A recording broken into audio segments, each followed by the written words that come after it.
Halo guys, lanjut lagi kita Battle to the Heaven. Xiaoyan akhirnya perlahan berjalan ke meja batu di bawah tatapan Bai Cheng. Ia secara acak mengambil tongkat dengan dasar merah. Awalnya ia sedikit terkejut ketika tatapannya menyapu bagian bawah.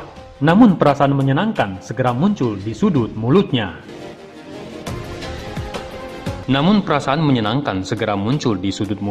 Begitu melihat bambu yang bernomorkan 15 sama seperti Bai Cheng. Senyum dingin Bai Cheng seketika menghilang. Ekspresinya nampak pucat dan menegang ketika melihat Xiaoyan mendapatkan nomor yang sama dengan dirinya. Bai Cheng telah menaruh dendam untuk Xiaoyan sejak dia dikalahkan di tangannya. Dan dia menyalahkan kekalahannya karena Xiaoyan telah menelan pil kekuatan naga. Namun meskipun begitu, ketakutan yang sangat samar muncul di hatinya. Bai Cheng mengencangkan cengkramannya pada tongkat bambu di tangannya dan memandangi senyum yang tergantung di sudut mulut Xiaoyan.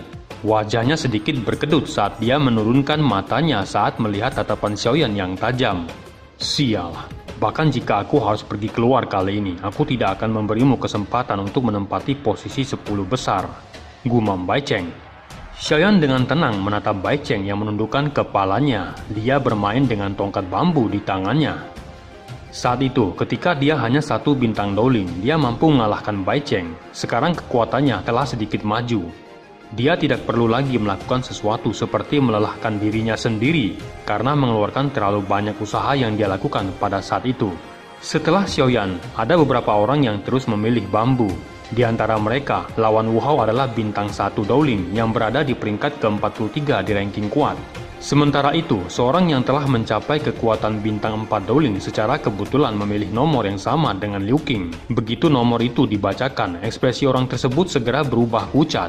Meskipun kekuatannya dapat dianggap berada di tingkat menengah, namun peluang kemenangannya tidak diragukan lagi akan jatuh di hadapan seorang ahli top seperti Liu Qing. Di sisi lain, yang menarik adalah lawan Xian yang baru-baru ini mencuri pusat perhatian dan memasuki ranking kuat. Orang yang hanya tahu bagaimana melakukan latihan itu mengakibatkan dia tidak memiliki banyak pengetahuan tentang Xian. Karena itu ketika dia melihat bahwa lawannya sebenarnya adalah seorang gadis kecil, dia mulai membuka mulutnya dan tertawa dengan keras di bawah beberapa tatapan tak berdaya. Melihat hal itu, Xiaoyan dan lainnya tak dapat menahan tawa mereka. Mungkin orang itu akan langsung menangis setelah kompetisi dimulai. Tatapan tetua Suqian perlahan menyapu ke seluruh tempat ketika dia melihat bahwa masing-masing telah menemukan lawan mereka. Karena pemilihan telah berakhir, urutan pertarungan akan ditentukan secara berurutan. Tetua Suqian kemudian menarik tongkat bambu dari sebuah kotak di depannya. Dia meliriknya dan berkata dengan samar untuk nomor 7. Petarung yang memiliki tongkat bambu biru dan merah dengan nomor 7 harus tinggal, yang lain harus pergi, kata Tetua Suqian sambil melambaikan tangannya. Kedua sosok di antara para pesaing di arena tiba-tiba melompat ke atas setelah mendengar nomor yang disebut Tetua Suqian. Kedua petarung dengan cepat memusatkan perhatian mereka. Douqi segera melonjak dari tubuh mereka. Masing-masing dari mereka mengeluarkan senjata saat tatapan mereka dengan tajam mengukur lawan mereka. Xiaoyan dan Wu Hao kembali ke panggung. Tatapan mereka bertemu dengan Lin Xiuya yang tidak jauh dari tempat itu dan saling bertukar senyum menganggukkan kepala mereka. Kedua orang itu berada di peringkat 35 dan 38. Kekuatan mereka tidak terlalu jauh satu sama lain. Kelihatannya mereka terlalu cemas, kata Wu Hao menatap kedua orang itu di arena dan tertawa. Tidak disangka bahwa lawan Kak Xiaoyan sebenarnya adalah Bai Cheng lagi, kata Suner menutupi mulutnya dan tertawa dengan pelan. Xiaoyan tersenyum mendengar kata Suner. Sebagian orang mengatakan bahwa kemenangannya atas Bai Cheng adalah karena dia mengandalkan bantuan pil obat. Sekarang mereka akan bertemu lagi. Dia secara kebetulan bisa dengan jelas menunjukkan kekuatannya untuk dilihat semua orang di depan umum. Orang itu sepertinya menyimpan dendam padamu. Pertemuanmu kali ini mungkin benar-benar berakhir dalam pertandingan habis-habisan. Meskipun kamu tidak takut padanya, kamu juga harus berhati-hati. Jika ia melukai Anda setelah habis-habisan itu, Anda akan dirugikan dalam pertandingan berikutnya. Xiaoyan tersenyum dan mengangguk mendengar kata Wu Hao. Secara alami ia akan berhati-hati mengingat bisa masuk 10 besar dari ranking terkuat adalah masalah penting baginya untuk mendapatkan api jatuh hati. Tak lama kemudian dua sosok di arena telah saling menyerang dengan dua doci yang kuat saling menekan satu sama lain dan meletus dengan gelombang suara ledakan yang rendah dan dalam. Saat keduanya melintas, suara logam jernih berulang kali muncul dengan percikan api yang menyala. Pertarungan sengit pun segera dimulai. Salah satu di antaranya menggunakan douji afinitas api, sedangkan yang lainnya adalah douji afinitas kayu. Meskipun kekuatan salah satunya lebih kuat, namun dia tampil sedikit lebih keras dalam menghadapi serangan pihak lain, karena doujinya ditekan oleh pihak lain. Sementara itu, pesaing afinitas api juga cukup pintar. Dia mengerti cara mengambil satu kesempatan dengan melepas angin panas berapi-api yang muncul terus-menerus, dan dengan keras meretas lawannya. Namun di bawah serangan ganas afinitas api, petarung lain dengan douji afinitas kayu tidak menunjukkan sedikitpun kepanikan. Wajahnya terlihat tenang ketika ia menerima semua serangan dari lawan. Meskipun ia tampaknya telah dirugikan, namun ia tidak menerima cedera serius. Sepertinya petarung dengan douji api akan kalah, kata Xiaoyan. Wu Hao dan Wu Jia di samping agak terkejut ketika mereka mendengar itu, mengingat bahwa petarung dengan douji api memiliki keunggulan dalam pertarungan. Meskipun petarung dengan douji api memiliki serangan yang kuat dan ganas, itu tidak bisa bertahan lama. Jelas bahwa pengalaman bertarung lawannya bahkan lebih kaya darinya dan tahu bagaimana caranya menghindar dan menyeret semuanya. Petarung dengan douji kayu mungkin memiliki kekuatan serangan yang lebih lemah, tetapi lebih unggul dalam ketahanannya. Selain itu, petarung dengan douji api sudah mulai melambat. Kemungkinan pemenangnya akan ditentukan dalam 10 menit, kata Sun Er sambil tersenyum. Bahwasanya tidak lebih lemah dari Xiaoyan. Dari sudut pandang tertentu, dia bahkan bisa melihat lebih akurat daripada Xiaoyan. Xiaoyan melirik wajah tersenyum Sun Er di sampingnya. Gadis ini melihat hal-hal yang lebih akurat darinya, seperti dapat menentukan bahwa pemenang kedua orang ini akan ditentukan dalam 10 menit. Beberapa saat kemudian, pertarungan berjalan persis seperti yang dikatakan Sun Er.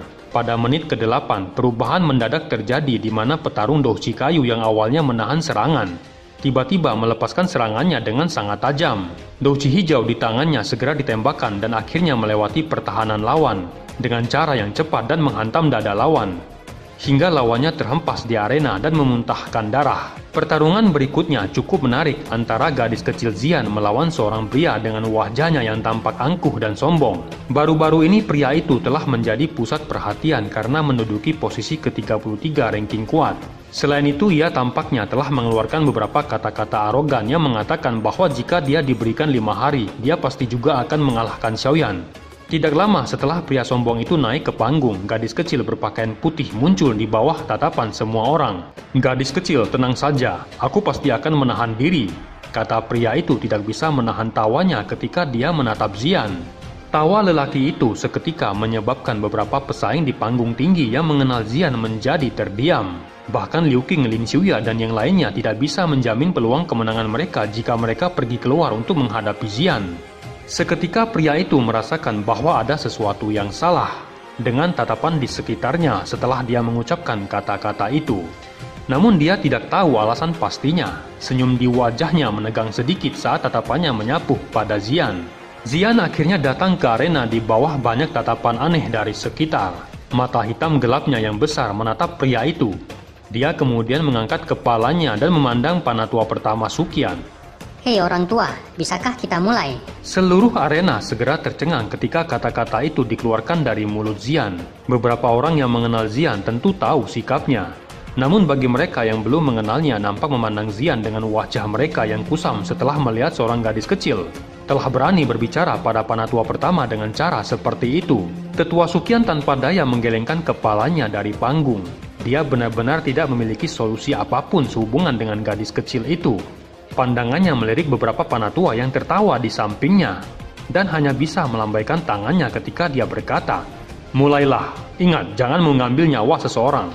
Xian dengan manis mengangkat bahunya dan berkata, "Tenang, hanya satu pukulan. Apakah itu akan mengakibatkan cedera serius atau kecil? Semua tergantung pada seberapa baik ia bisa menahan pukulan." "Sombong kali kamu. Jangan berpikir bahwa aku akan menunjukkan belas kasihan hanya karena kamu seorang gadis kecil. Ingat, namaku Bejo," kata pria itu dengan keras setelah mendengar kata Xian yang merendahkannya di depan begitu banyak orang. Sementara itu Xian nampak memainkan kuncir ungunya sambil menatap pria yang bermulut besar itu. Segera kakinya yang halus terangkat sedikit dan tiba-tiba mendarat di tanah beberapa saat kemudian. Sebuah ledakan yang dalam tiba-tiba terdengar ketika kakinya mendarat. Dalam sekejap, garis retak yang lebar dengan cepat menyebar dari kaki Xian dan dalam waktu singkat mencapai kaki lawannya dan menabraknya. Bejo yang tampaknya merasakan sesuatu ketika garis retak mencapai kakinya, seketika merasakan kegelisahan telah muncul di dalam hatinya. ketika melihat Xian telah menunjukkan kekuatannya yang menakutkan. Dia tidak dapat berpikir banyak pada saat itu. Dengan cepat Douqi yang kuat segera meletus dari tubuhnya dan membentuk Douqi Armor yang menyelubungi tubuhnya. Namun meskipun tubuh Bejo memiliki Douqi Armor yang melindunginya, Douqi Armor itu pada akhirnya benar-benar hancur berantakan saat kedua kekuatan itu beradu hingga membuat Bejo menjerit dengan keras. Semua tatapan di arena nampak tertegun ketika melihat Bejo yang memeluk tubuh bagian bawahnya dan meringkuk di tanah seperti cacing kepanasan. Beberapa siswa laki-laki bahkan memegang tubuh bagian bawah mereka secara tidak sadar dan tak dapat membayangkan nasib Bejo bila meskipun benda tumpul itu mungkin dapat disembuhkan. Pertarungan ini membosankan, kata Xian yang kemudian melesat dan mendarat di samping Xiaoyan. Seranganmu benar-benar kejam, kata Xiaoyan.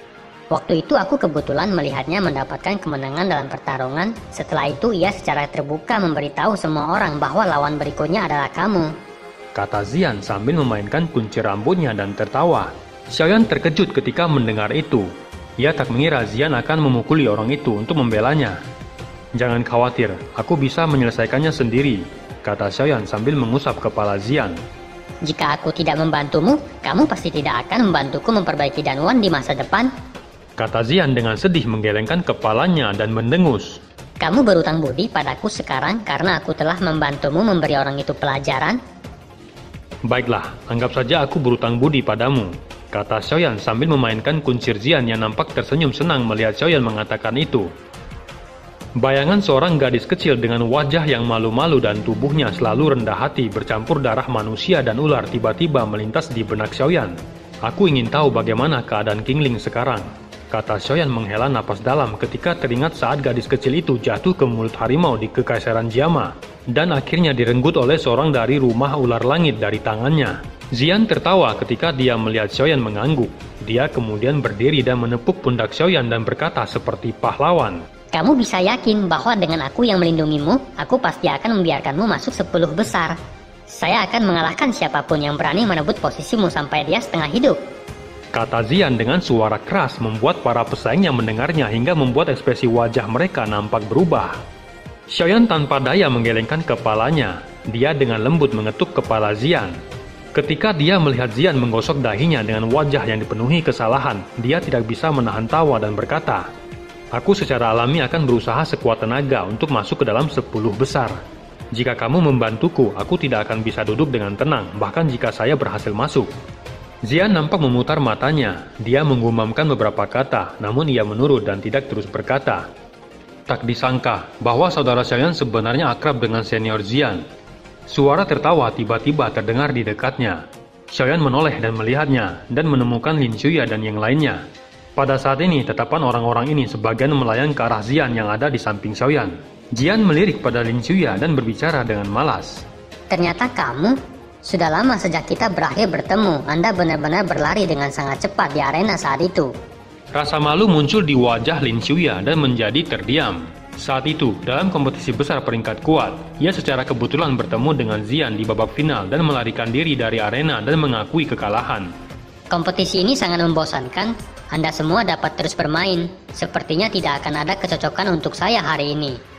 Xian melambaikan tangannya pada Xiaoyan sebelum dia melompat turun dari panggung dan melompat keluar dari arena. Apa saudara Xiaoyan sangat akrab dengan senior Xian? Kata Lin Xuya tertawa datar.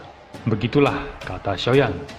Dalam hal ini saya ingin meminta saudara Xiaoyan untuk mengatakan kepadanya bahwa tidak apa-apa bagi saya untuk mengaku kalah daripada bertemu dengannya di kompetisi yang akan mempermalukan saya. Jujur saja, saya lebih takut padanya daripada Liu Qing. Saya pikir Liu Qing mungkin juga berpikir dengan cara itu, kata Lin Xuya dengan canggung. Xiaoyan nampak terperanjat ketika mendengar ini. Siapa yang mengira bahwa pemimpin serigala di Akademi Dalam ini akan benar-benar takut pada seorang gadis kecil? Aku akan memberitahunya nanti, kata Xiaoyan dengan menahan tawa di dalam hatinya saat dia mengangguk. Lin Xuya akhirnya menghela napas lega setelah mendengar kata Xiaoyan dan menangkupkan kedua tangannya dan pergi. Xiaoyan tertawa lembut saat dia menatap Lin Xuya yang telah berbalik dan pergi. Satu suara tiba-tiba mengejutkan Xiaoyan ketika pertandingan keempat dengan nomor 15 telah dibacakan oleh Tetua Suqian dari atas panggung arena. Ia kemudian menatap ke atas panggung dan melihat Tetua Suqian juga melihat ke arahnya dengan tersenyum. Xiaoyan kemudian berbalik dan melemparkan pandangannya ke arah sepasang tatapan ganas yang telah dilemparkan oleh Bai Cheng. Dua sosok manusia saling berhadapan dari kejauhan dalam arena yang luas. Suara-suara di arena seketika bermunculan. Bukankah itu Xiaoyan dan Bai Cheng? Mereka bertemu lagi. Ini akan menjadi pertunjukan yang bagus. Saya mendengar bahwa setelah dikalahkan oleh Xiaoyan yang terakhir kali, Bai Cheng mengatakan kepada orang lain bahwa itu karena Xiaoyan telah memakai pil kekuatan naga. Sekarang setelah mereka bertemu kembali tanpa pil obat, aku ingin tahu apakah dia tidak akan kalah lagi. Saya pikir itu akan sangat sulit. Xiaoyan bahkan mengalahkan Cheng Nan ketika dia melakukan pertarungan terakhir kali. Cheng Nan adalah Dowling bintang 7 dengan kekuatan yang tidak lebih lemah dari Bai Cheng. Xiaoyan kemudian menarik pedangnya dan mengayunkannya. Segera kekuatan yang kuat terbentuk di bawah tubuhnya, yang meniup sebagian debu di tanah hingga menyebar ke segala arah. Bai Cheng menatap Xiaoyan dengan cara yang gelap dan dingin, dan kemudian mengeluarkan tombaknya yang panjang. Aku harus mengalahkannya bagaimanapun juga, pikir Bai Cheng. Xiaoyan melirik wajah ganas Bai Cheng sejenak. Setelah itu, ia mengalihkan pandangannya ke atas panggung. Tetua Suqian perlahan berdiri ketika dia melihat tatapan Xiaoyan yang tertuju padanya. Saat dia berdiri, suara berisik di arena segera menyusut. Tatapan Tetua Suqian memandang ke segala arah dan mengatakan kalau pertandingan keempat telah dimulai. Saat suaranya terdengar, tatapan di arena segera terfokus pada mereka berdua. Douqi berwarna hijau dan kuning nampak melonjak keluar dari tubuh mereka dan menyelubungi keduanya. Dua aura yang saling menekan yang diciptakan dari Douqi yang kuat nampak menyebar, hingga membuat beberapa siswa yang sedikit lebih dekat dengan panggung pertempuran bernapas dengan lambat. Akhirnya dua sosok manusia yang ditutupi oleh Douqi yang kuat dengan cepat melesat membuat mereka terlihat seperti dua bayangan yang menembak ke depan. Masing-masing membawa kekuatan yang sangat kuat saat mereka berbenturan dengan keras di tengah arena. Tombak panjang yang tajam menembus dengan cara seperti kilat, namun dengan mudah diblokir oleh pedang hitam yang tebal seperti perisai, menimbulkan percikan api yang seketika menyebar ke segala arah.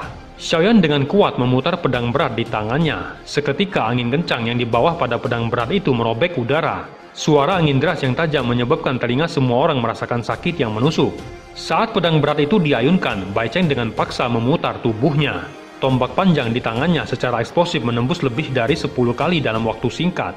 Suara benturan kedua senjata terus terdengar setiap tombak beradu dengan pedang berat. Sepertinya Bai Cheng tampaknya menjadi jauh lebih kuat dibandingkan dengan terakhir kali mereka bertarung, kata Lin Xuya. Sepertinya dia berhasil menembus level lain, kata Yan Hao. Dia benar-benar mendapatkan manfaat setelah dikalahkan Xiaoyan, kata Han Yu seraya mengelus rambut peraknya. Itu hanyalah sedikit peningkatan. Kekalahan telah menyebabkan bayangan terbentuk di hatinya. Jika dia benar-benar mampu mengalahkan Xiaoyan kali ini, tidak hanya dia akan menghilangkan bayangan itu, tetapi kekuatannya juga mungkin meningkat pesat di masa depan. Jika dia masih kalah, kemungkinan dia akan selamanya berhenti di kelas Dowling. Itu sepertinya agak sulit.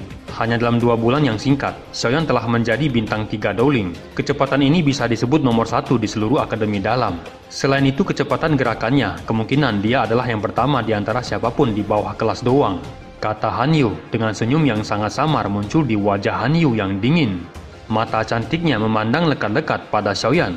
Lin Xuya merentangkan tangannya mendengar kata Han Yu. Saat itu dia telah menyaksikan kecepatan Xiaoyan, jadi dia tidak berpikir bahwa kata-kata Han Yu adalah omong kosong. Dalam hal kecepatan, bahkan dia mungkin tidak akan bisa bersaing dengan Xiaoyan, kecuali dia menampilkan sayap Douqi yang sangat kuat. Sementara itu, beberapa pemikiran juga bergulir di hati Xiaoyan di arena. Sebagai orang yang secara pribadi telah bertukar pukulan dengan Bai Cheng sebelumnya, dia jelas merasakan betapa kuatnya orang itu sekarang. Tidak heran kamu memiliki kepercayaan diri. Dia sebenarnya telah menembus 1 level. Namun tidak cukup hanya mengandalkan itu. Gumam Xiaoyan dengan senyum dingin terangkat di sudut mulutnya. Pikirannya tiba-tiba terfokus, memusatkan semua perhatiannya pada pedangnya. Peristiwa adegan di mana gelombang pohon melonjak dengan cara yang luar biasa berulang kali terlintas dalam benaknya seperti dia kembali di pegunungan yang dalam. Saat pikiran itu melintas, pedang di tangannya juga tiba-tiba menjadi lebih menusuk.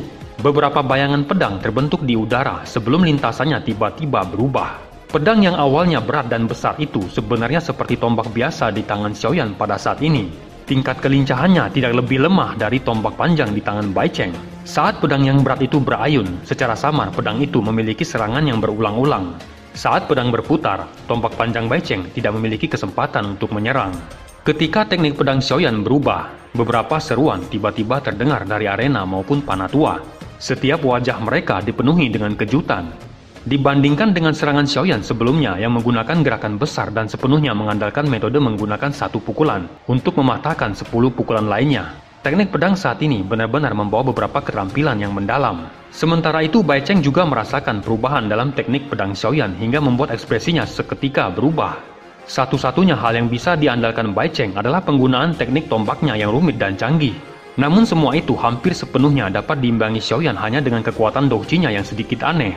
Akan tetapi sekarang teknik pedang yang saat ini ditampilkan Xiaoyan juga tiba-tiba melonjak dan dapat bersaing dengan teknik tombaknya. Hal itu benar-benar membuat Bai Cheng menjadi semakin berang dan membabi buta menusukkan tombaknya ke segala arah. Namun tidak peduli seberapa gencar ia menusukkan tombaknya, serangan-serangan tombak selalu dapat ditekan oleh pedang berat Xiaoyan, hingga ia terseret ke dalam permainan pedang berat hingga beberapa waktu. Keadaan itu akhirnya membuat Bai Cheng berteriak dan melepaskan kekuatan penuhnya. Tangan Bai Cheng tiba-tiba memukul gagang tombak membuat tombak panjang itu melesat ke arah jantung Xiaoyan. Mendapati serangan itu, Xiaoyan dengan cepat memutar pedangnya dan muncul di depannya memblokir serangan tombak panjang itu. Namun kekuatan yang terkandung dalam tombak menyebabkan Xiaoyan dengan cepat mengambil 2 langkah mundur. Xiaoyan menyeimbangkan pijakannya dan mengangkat kepalanya. Dia terkejut menemukan bahwa ekspresi Bai Cheng saat ini telah berubah menjadi warna merah darah yang aneh. Dan tersenyum puas pada Xiaoyan. Jangan berpikir bahwa hanya kamu yang tahu teknik rahasia untuk meningkatkan kekuatanmu. Hari ini aku benar-benar akan melumpuhkanmu. Wajah Bai Cheng yang memerah seketika menarik perhatian semua tatapan di arena. Sementara itu, Xiaoyan juga nampak terkejut ketika melihat hal itu. Ia bisa merasakan aura Bai Cheng yang tiba-tiba menjadi jauh lebih kuat, dengan douji yang semakin melonjak pada tubuhnya hingga menyelubungi tombaknya. Bai Cheng mengangkat tombaknya dan diarahkan pada Xiaoyan. Segera ia melesat dengan tombaknya yang berisi kekuatan ganas ke arah Xiaoyan. Melihat hal itu, ekspresi Xiaoyan sedikit berubah. Kilatan cahaya petir di bawah kakinya dengan cepat muncul dan Xiaoyan tiba-tiba menghilang. Serangan tombak Bai Cheng akhirnya tiba dan menembus tanah tempat Xiaoyan berdiri. Bai Cheng menatap Xiaoyan yang muncul di depannya dengan dingin. Ia kemudian mengangkat tombaknya. Seketika tanah batu segera terlempar dan berputar ke arah Xiaoyan. Mendapati serangan itu, Xiaoyan mengangkat pedangnya dan mengayunkannya. Seketika itu juga angin tajam keluar dari pedang dan meluncur ke arah batu hingga menghancurkannya. Saat debu batu jatuh, Bai Cheng kembali melesat dengan gerakan-gerakan tombaknya yang meninggalkan banyak jejak bayangan-bayangan cahaya merah tombak. Xiaoyan merasakan cahaya tombak tajam yang pada dasarnya tersebar di seluruh tubuhnya. Ekspresinya seketika berubah. Di saat bersamaan, lintasan pedang di tangannya berubah sekali lagi dan berbenturan dengan serangan-serangan tombak, menyebabkan percikan api menyebar ke segala arah saat suara logam berbenturan terdengar. Langkah Xiaoyan dengan cepat mundur setiap kali tombak panjang berbenturan dengan pedang berat. Api berwarna hijau segera melonjak di pedangnya dan menghantam tombak yang menyerang dari segala arah. Hantaman pedang Xiaoyan akhirnya membuat Bai Cheng mengambil langkah mundur. 4 mata saling bertukar pandang. Jurus 8 darah pemecah tanah akhirnya diluncurkan Bai Cheng. Wajahnya yang semula dipenuhi dengan warna berdarah langsung berubah menjadi putih. Namun tombak panjang di tangannya tiba-tiba dipenuhi energi berwarna darah yang pekat. Jejak aroma berdarah menyebar dari tubuh tombak yang menyebabkan orang menciumnya merasakan jijik. Tangan Bai Cheng tiba-tiba bergetar. Seketika itu juga cahaya merah darah meletus dari ujung tombak membentuk 8 busur cahaya berwarna darah yang muncul di depan Xiaoyan. 8 busur cahaya warna darah membawa suara angin tajam yang berputar saat mereka melewati arena. 8 lubang dalam seketika muncul di tanah yang keras saat 8 busur cahaya melewatinya dan menerjang ke arah Xiaoyan. Segera ledakan keras terdengar di arena hingga menghancurkan tanah batu di tempat Xiaoyan berdiri. Sepertinya 8 darah pemecah tanah milik Bai Cheng telah sedikit menjadi lebih kuat dari sebelumnya. Orang itu sepertinya kurang beruntung kali ini, kata Yao Sheng dengan tertawa dingin. Yang terbaik adalah dia terbunuh di tempat, kata Liu Fei dengan ekspresi kejam. Sementara itu ekspresi Liu Qing sedikit berubah. Pandangannya terfokus pada arena di mana debu tersebar di mana-mana. Kalian semua telah meremehkan Xiaoyan. Untuk beberapa alasan yang tidak diketahui, saya terus mendapatkan perasaan yang sulit dipahami. Dalam kompetisi besar ini, ada kemungkinan bahwa selain lawan saya adalah Lin Xuya, kemungkinan Xiaoyan juga adalah lawanku. Yao Sheng dan Liu Fei sontak terkejut ketika mereka mendengar hal itu. Mereka tidak berharap penilaian Liu Qing terhadap Xiaoyan akan setinggi itu. Liu Fei tidak berani meragukan kata-kata itu. Yang bisa dia lakukan adalah mengumpat pada Xiaoyan berharap dia akan dikalahkan dan menjadi lumpuh. Kenapa tidak ada reaksi? Jangan bilang kalau Xiaoyan telah kalah. 8 busur berdarah yang menyerang itu memang sangat kuat. Jika Xiaoyan ceroboh, dia mungkin benar-benar terluka serius, kata Yan Hao yang menatap tajam ke daerah yang dipenuhi debu tempat Xiaoyan berada. Sementara itu tangan Han Yu nampak memegang pagar dengan erat dengan tatapan nampak tidak berkedip di tempat Xiaoyan berada. Lin Xuya menyipitkan matanya, namun beberapa saat kemudian dia tertawa ketika melihat sosok Xiaoyan muncul dari dalam debu di bawah tatapan semua orang di arena.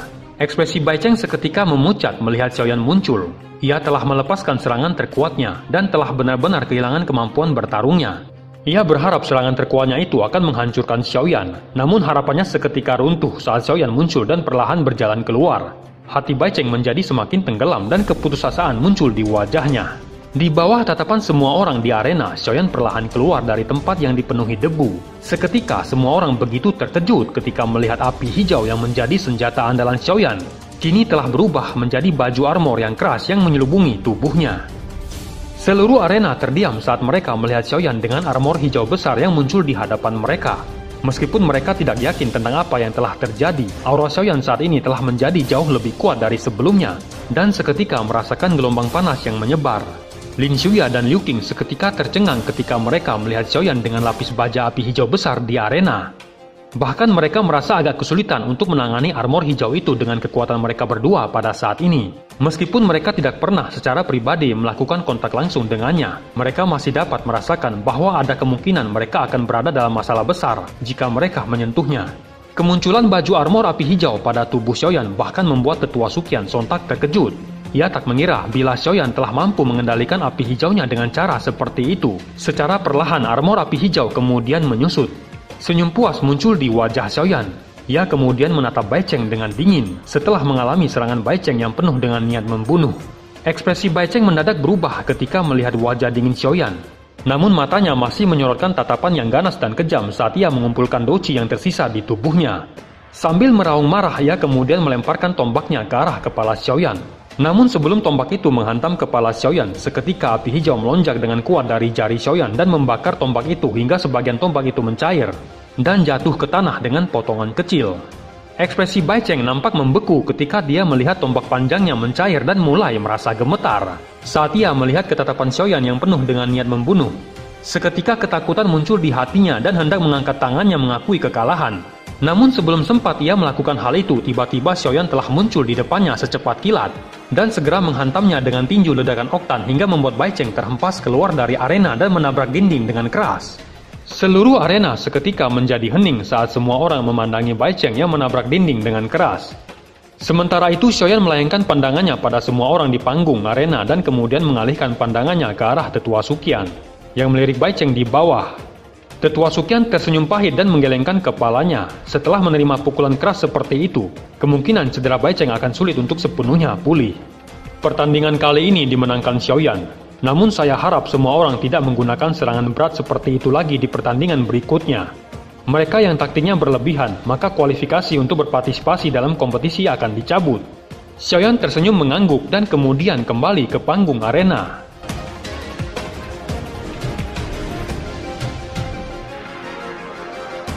Cerita pun selesai, nantikan spoiler selanjutnya guys. Buat yang belum subrek, dibantu subrek yo guys, biar jalan terus spoilernya. Buat yang udah subrek, mudahan dilancarkan rezekinya. See you and ciao.